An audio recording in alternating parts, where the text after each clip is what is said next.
Olá pessoal, tudo bem? Aqui é o professor Supermal. Vamos aí para a nossa 8ª aula sobre as diretrizes curriculares nacionais gerais para a educação básica, pessoal. 8ª aula sobre as nossas DCNs, tá? Então sempre importante aí vocês assistirem as aulas anteriores, tá bom? Para não perder nada, para poder dar um trabalho sequencial, um trabalho bacana aí sobre as DCNs, tá bom? Se vocês precisarem aí de alguma coisa específico, procurem olhar nas videoaulas aí nas descrições, que eu separo sempre os conteúdos, né, que eu vou trabalhando. Então, de repente, vocês conseguem assistir uma aula mais isolada. Mas o geral mesmo para concurso é importante assistir todas as aulas, tá? E antes de mais nada, pessoal, se inscreve no canal, dá aquele like positivo. Opa, já confundi tudo aqui, ó. Se inscreve no canal, ativa o sininho para não perder nada. Dá aquele like positivo, não custa nada e ajuda bastante o canal, tá bom? Também nossos colegas aí localizarem os vídeos com mais facilidade, para auxiliar nos seus estudos, tá? Não custa nada, pessoal. Se inscreve no canal, dá aquele like positivo e vem contigo. Agora, pessoal, dando sequência aqui na nossa 8ª aula. Na 7ª aula a gente trabalhou, pessoal, com a educação infantil, ensino fundamental e ensino médio. Agora, no capítulo 2, a gente vai trabalhar as modalidades da educação básica, tá? Então vamos lá, artigo 27. A cada etapa da educação básica pode corresponder uma ou mais modalidades de ensino. Então vamos lá, pessoal. O que é etapa e o que é modalidade de ensino? Etapas, pessoal. Educação infantil, a educação infantil abrange a pré-escola e a creche, tá? Então, assim, educação básica, pessoal, pré-escola, tá? É educação infantil, mas é pré-escola, porque a creche não entra.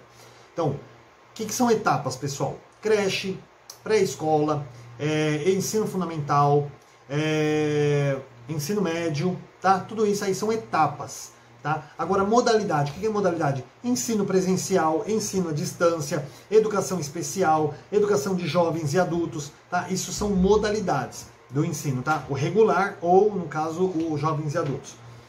Então, vamos lá. As modalidades de ensino aqui, ó. Educação de jovens e adultos, especial, educação profissional e tecnológica, educação do campo, educação escolar indígena e educação à distância. Isso são modalidades. A educação infantil, fundamental, médio, isso aí são etapas, tá bom? E agora nós vamos falar sobre a seção 1, que vai falar aí sobre a educação de jovens e adultos, tá bom? Artigo 28. A educação de jovens e adultos, mais conhecida como EJA, ela destina-se aos que se situam na faixa etária superior à considerada própria, no nível de conclusão do ensino fundamental e do ensino médio. Então, assim, o que é a educação de jovens e adultos, pessoal? É um antigo supletivo. Tá? São pessoas ali que não concluíram a escolaridade na idade própria, quando eles estavam ali na idade certa. E se hoje, por exemplo, você pegar uma pessoa de 25, 30, 35 anos, 40 anos, até mais, e vai colocar uma pessoa dessa para estudar, por exemplo, ensino fundamental com garotos ali de 13, 14 anos, não dá, né, pessoal? Não fica legal. Bom, pessoal, desculpa, eu tive que dar uma pausa aqui, que passou gente aqui na sala, então, só para retomar. Então, assim, como nós estamos falando aqui, você imagina uma pessoa que, né, 30 e poucos anos aí, estudando com uma criança de 13, 14 anos, a discrepância é muito grande, até a forma de pensar, né, de realizar as tarefas é diferente. Então a educação, e mesmo até pelo tempo, né, pessoal? A pessoa não vai ficar mais 7 anos ali, 5, 6 anos na escola. Então o que é feito? A educação de jovens e adultos, ela é feita num tempo menor, ali uma recuperação do tempo perdido da era escolar, mas também tem uma outra questão. Eu vou colocar aí, pessoal, já coloquei em várias aulas, vou colocar mais uma vez. Eu tenho aí 2 aulas sobre a formação de jovens e adultos, tá? Fala sobre a EJA. Pessoal, é de extrema importância assistir essa aula, é uma aula muito, muito, muito, muito importante. E ali ela vai falar sobre as peculiaridades, o formato de ensino, de trabalho com esses jovens, com esses adultos. É completamente diferente da educação regular, tá? Então é muito importante, é uma aula super legal, duas partes aí, muito legal. Eu vou deixar aí embaixo na descrição do vídeo o link das 2 aulas, é muito legal que vocês assistam ela, tá? Muito importante. Então a EJA ela vai trabalhar com esse pessoal que não concluiu ali a escola na idade própria. Parágrafo 1º. Cabe aos sistemas educativos viabilizar a oferta de cursos gratuitos aos jovens e aos adultos, proporcionando-lhes oportunidades educacionais apropriadas, consideradas as características do alunado, seus interesses, condições de vida, trabalho mediante cursos, exames, ações integradas, complementares, entre si estruturados em um projeto político-pedagógico próprio. Pessoal, esse parágrafo primeiro fala exatamente o que eu acabei de falar para vocês. Assistam as 2 videoaulas aí que eu tenho sobre a formação de jovens e adultos, vocês vão entender. Se eu ficar falando aqui, pessoal, vou repetir uma aula e vai esticar uma coisa que desnecessariamente que eu já expliquei. Então assistam essa videoaula, que vocês vão entender, consideradas características dele, as experiências de vida, pessoal. Esse pessoal é um grupo de pessoas que ele já vem com aquela sensação de fracasso, de que ele não estudou na idade própria, de que ele não vai conseguir fazer nada porque ele já passou da idade. Tá? Então tudo isso é muito bem explicado naquelas videoaulas e é de extrema importância para concurso que vocês tenham esse conhecimento. Então assistam essas 2 videoaulas. Esse primeiro parágrafo fala exatamente sobre isso. Parágrafo 2º. Os cursos de EJA, preferencialmente tendo a educação profissional articulada com a educação básica, devem pautar-se pela flexibilidade tanto do currículo quanto tempo e espaço para que sejam. Então vamos lá, pessoal. Curso de EJA, preferencialmente tendo uma educação profissional articulada. Também é difícil ter. Por quê, pessoal? Os municípios acabam não tendo demanda para isso. E outra coisa, quando você fala de curso profissionalizante, o pessoal da EJA que vai procurar uma escola pública, muitas vezes, pessoal, eles acham que eles mal vão conseguir fazer uma conta de mais e menos. Aí você vai querer jogar uma educação profissionalizante junto. Entende? É meio complicado. Então, assim, mas está aqui, preferencialmente tendo uma educação profissionalizante articulada com a educação básica. E aqui está falando, pautar-se pela flexibilidade, tanto do currículo quanto de tempo e espaço, tá? Mais uma vez falando lá nas necessidades do sujeito que está naquela videoaula que eu falei para vocês. E aqui nós temos vários incisos aí desse parágrafo 2º. Então fala assim, para que sejam: primeiro, rompida a simetria com o ensino regular para crianças e adolescentes, de modo a permitir percursos individualizados e conteúdo significativo para jovens e adultos. Então, pessoal, o ensino de jovens e adultos tem que romper aí essa simetria com o ensino regular. Não pode ser os mesmos conteúdos, não pode... Gente, o formato de ensino é completamente diferente. Tá? Mais uma vez, eu vou pedir 100 vezes isso aqui nessa aula. Vocês têm que assistir essas aulas que eu coloquei, vou colocar os links aí embaixo na descrição. Tá? Tem que assistir essas aulas para vocês entenderem. São conteúdos diferenciados, o tempo de realização é diferenciado, o formato é diferenciado, tudo para eles é diferenciado. Tá? Sempre tendo conteúdos significativos para este grupo que vai procurar a educação de jovens e adultos. Inciso 2. Providos o suporte e atenção individuais às diferentes necessidades dos estudantes. Pessoal, mais uma vez eu precisei dar uma pausa aí, porque está difícil essa aula aqui, mas vamos lá. Inciso 2, né? Providos o suporte e atenção individuais às diferentes necessidades dos estudantes no processo de aprendizagem mediante atividades diversificadas. Então, pessoal, também aí, mais uma vez, né, as atividades, a atenção individual às diferentes necessidades de cada estudante. Cada estudante ali ele traz uma vivência, ele traz um problema, ele traz uma necessidade, uma dificuldade diferente. E cada um aí, né, precisa ter uma atividade diversificada de acordo com o seu nível de dificuldade também, para que ele se sinta acolhido, tá? Inciso 3. Valorizada a realização de atividades e vivências socializadoras, culturais, recreativas e esportivas, geradoras de enriquecimento do percurso formativo dos estudantes. Então, assim, você trabalhar, assim como a gente trabalha na educação regular, pessoal, baseado na vivência, na cultura, na realidade daquela criança, na EJA você ainda vai trabalhar um pouco melhor, que você vai trabalhar aí a realização de atividades e vivências socializadoras, ou seja, você vê todos os problemas que eles têm, as experiências que eles têm, por que eles vieram abandonar a escola, por que eles procuraram a escola de novo, considerar tudo isso no currículo, naquilo que vai ser trabalhado, tá? Certo?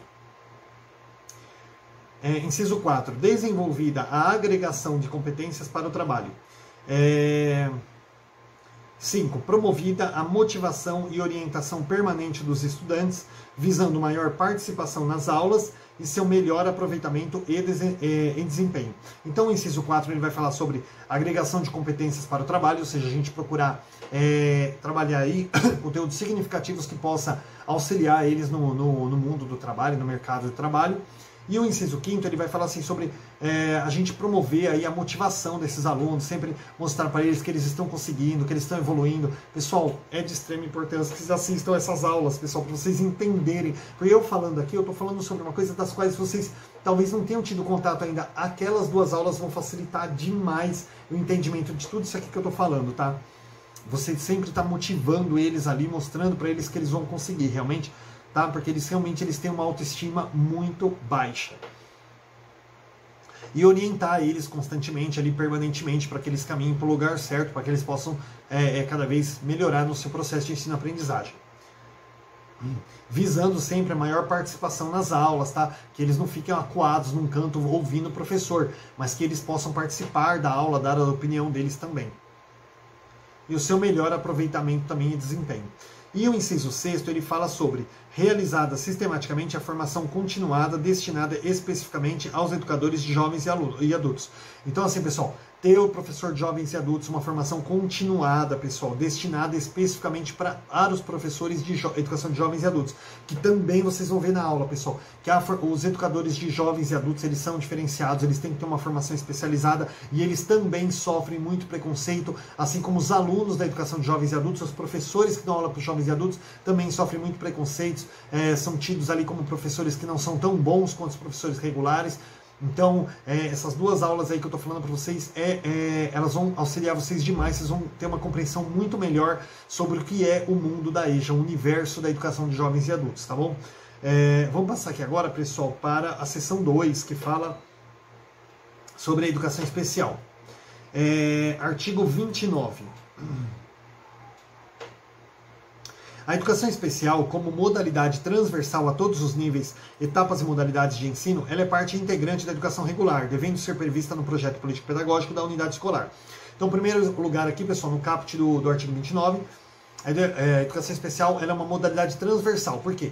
Tem alunos, pessoal, que têm necessidades especiais, superdotação, transtornos globais de desenvolvimento, alguma deficiência intelectual. Esses alunos, eles têm que ser colocados preferencialmente no ensino regular, tá? Junto com os alunos no formato de inclusão. Mas tem alguns alunos que eles têm umas necessidades especiais tão,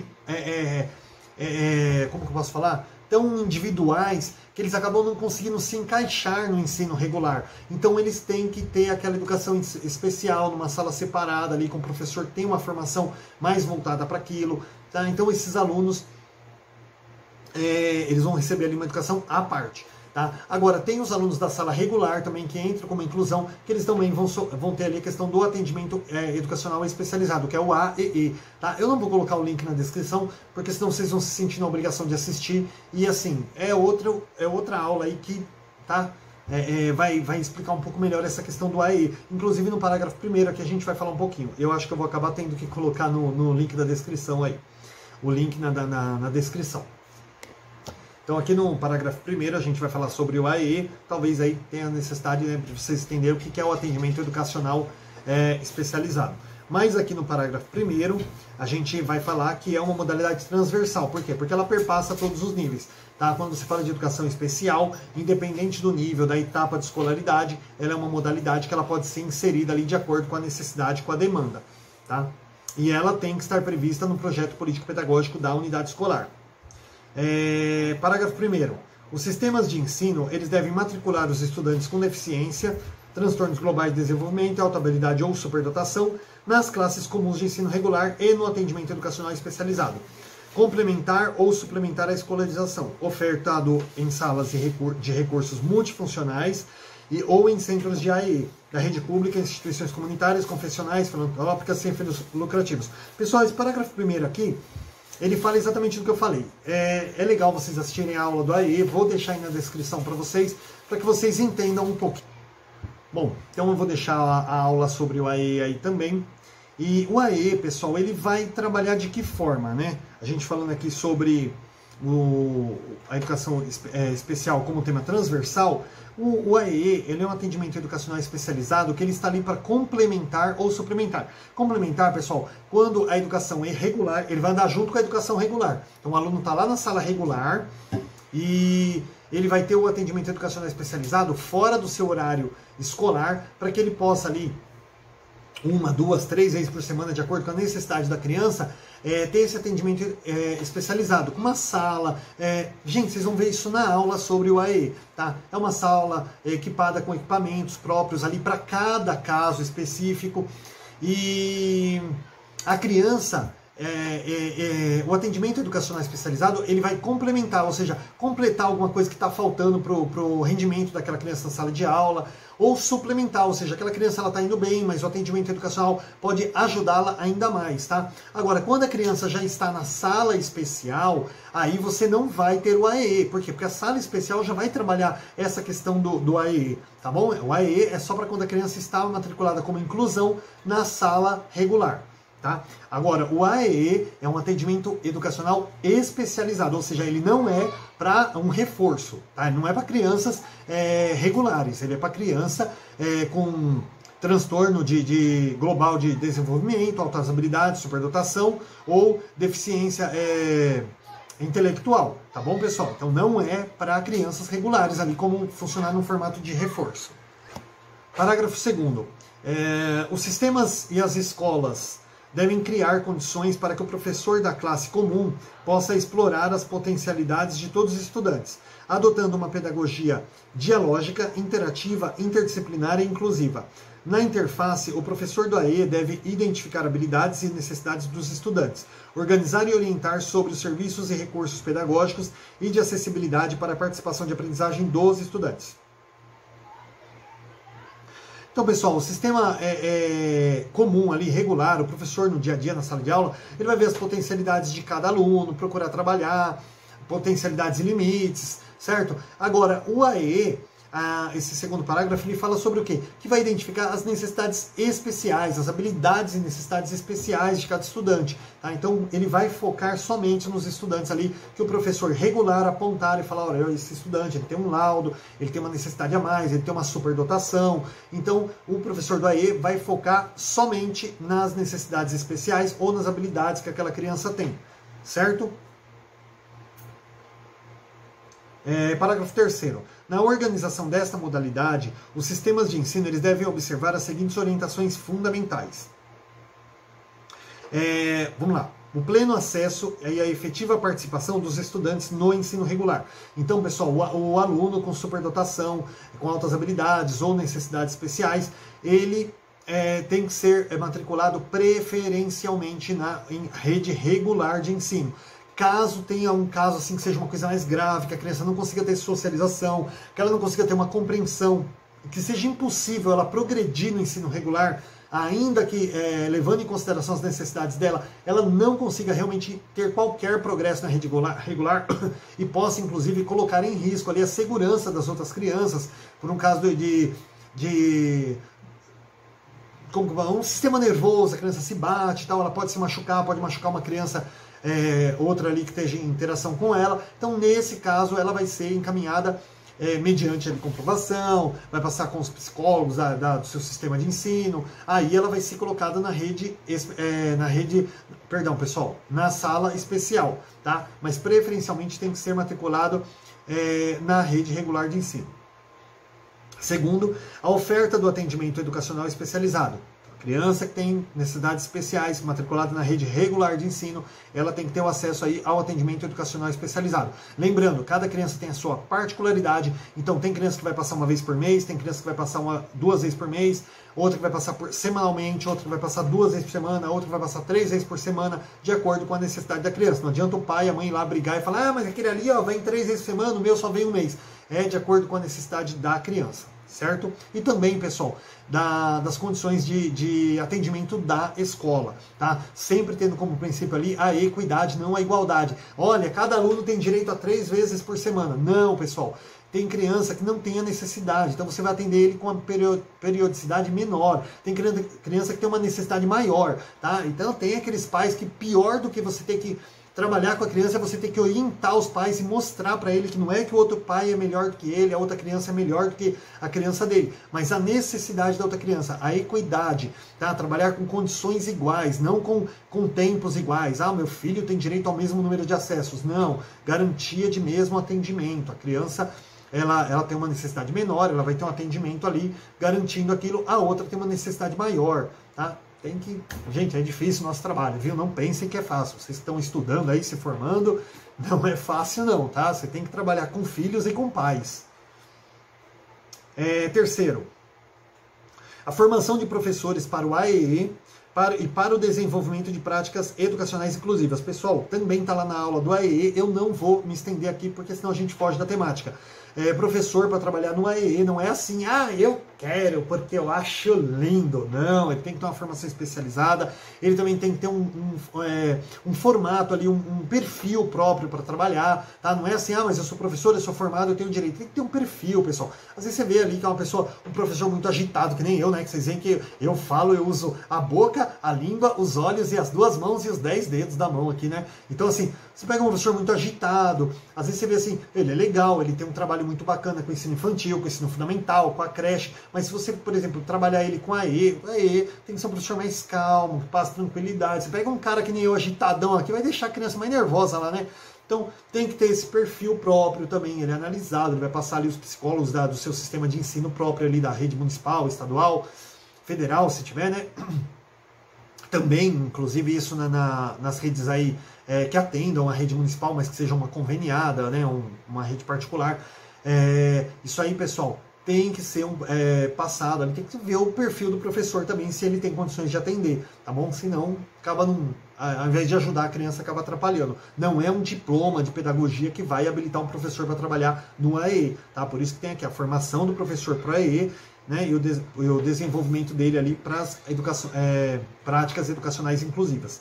Inciso 4, a participação da comunidade escolar. Também é muito importante. A pessoa fala, mas eu não tenho filho especial. Gente, mas é importante, você faz parte da comunidade. Aquela criança não vai passar em frente ao seu estabelecimento? Aquela criança não frequenta a igreja lá que você frequenta? Aquela criança não mora na mesma rua que você? Não mora no mesmo bairro que você? Muitas vezes você vê aquela criança ali, meio agitada, você vai, passa, brinca com ele, cumprimenta ele, ele já se acalma, fica feliz, porque aquele tio ali brincou comigo. Então, gente, é importante também a participação da comunidade escolar, lidar com aquela criança que vai crescer e vai se desenvolver naquele meio social também, tá? É muito difícil a criança crescer, principalmente a criança especial, crescer no meio, numa sociedade ali, numa comunidade, a qual ela vai se sentir um animal num zoológico, onde toda vez que ela passa durante 20, 30 anos da vida dela, ela vai passar vendo as pessoas olhar ela de lado.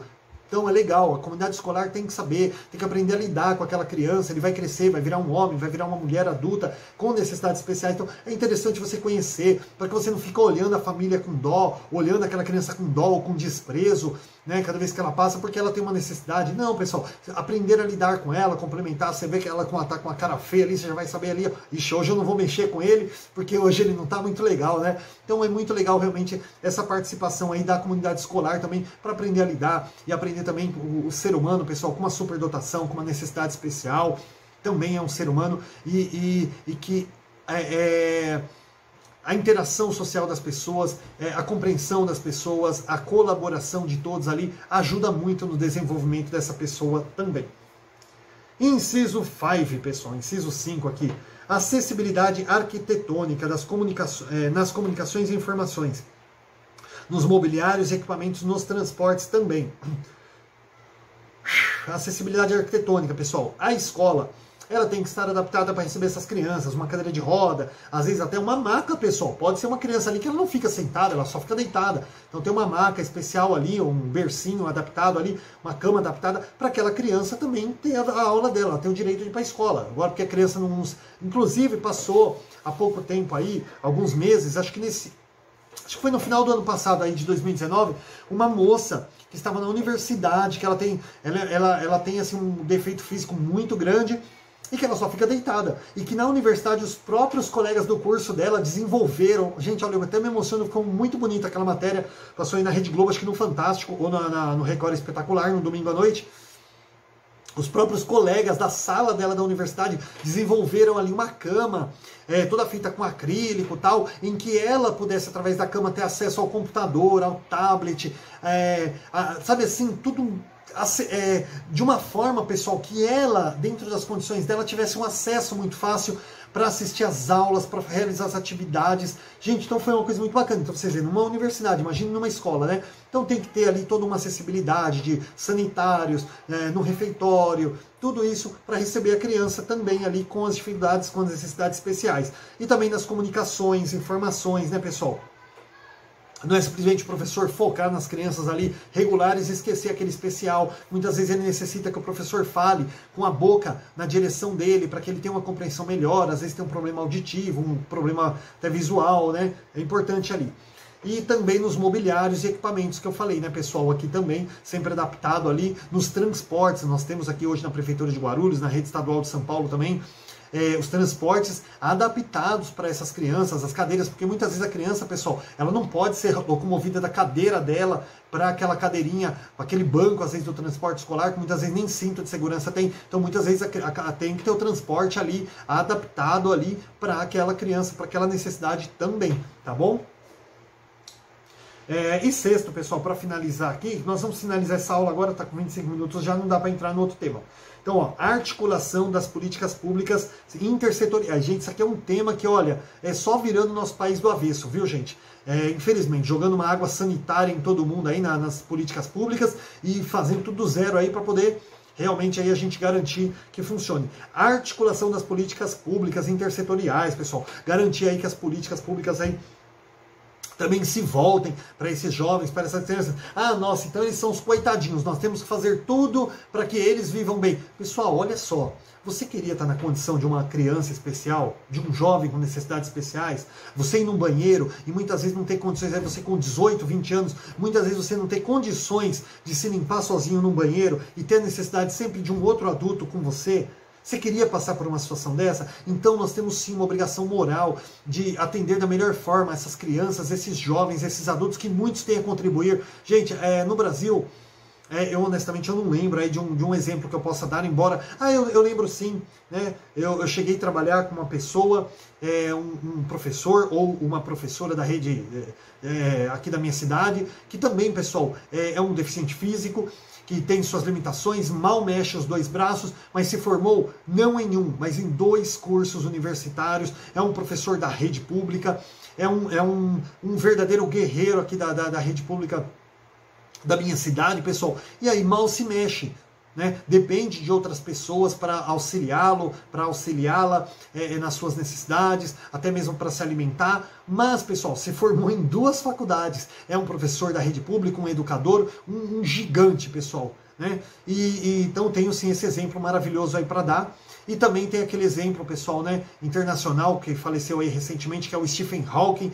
Tem aquele filme A Teoria de Tudo, que eu acho que é de extrema importância aí vocês assistirem, muito legal, muito bacana, procurem. Eu não sei se ele ainda está no Netflix, né, pessoal? Dá uma pesquisada lá, mas se não tiver, procurem aí para assistir. A Teoria de Tudo, que fala sobre a história do Stephen Hawking, que aos 19 anos na universidade foi acometido aí de uma enfermidade, que aos poucos foi tirando toda a parte sensória, o motor dele, até o ponto dele não conseguir mais se comunicar, nem falar, nem se mexer, nem fazer mais nada. No entanto, morreu aí, se eu não me engano, aos 72 anos de idade, se eu não me engano, 72, 73 anos, não me lembro agora. Morreu trabalhando, pessoal, né? Adaptaram lá, criaram um sistema que ele conseguia se comunicar através de toques, e aí ia saindo uma voz eletrônica, e morreu trabalhando aí ao mais de 70 anos de idade, um homem que contribuiu muito aí com a ciência, inclusive perpassando até a sua própria fé, que era um homem descrente, e aprendeu com a esposa, né, com a primeira esposa dele, reconstruiu a sua fé, e olha, gente, uma história de vida maravilhosa. Então vocês veem aí, né, por que nós temos que realmente procurar ajudar essas pessoas e fazer o melhor para que eles possam se adaptar, tendo como princípio a equidade. Eu consigo pular, eu consigo andar, eu consigo correr, eu consigo fazer muitas coisas sozinho. Eu tenho que procurar fazer o melhor que eu conseguir para essas pessoas com essas necessidades especiais possam chegar o mais perto possível das mesmas condições que eu e você aí tem para poder viver uma vida plena e poder deixar sua contribuição também no mundo, tá bom? Então, pessoal, tá aí, eu vou deixar na descrição o link das 2 aulas sobre a EJA e também a descrição sobre o AE, que eu acho pertinente aí vocês assistirem para enriquecer o conhecimento de vocês aí também nos seus estudos aí para preparação para os nossos concursos, tá bom? Então vou dar uma pausa aqui, pessoal. Bons estudos e até a próxima aula.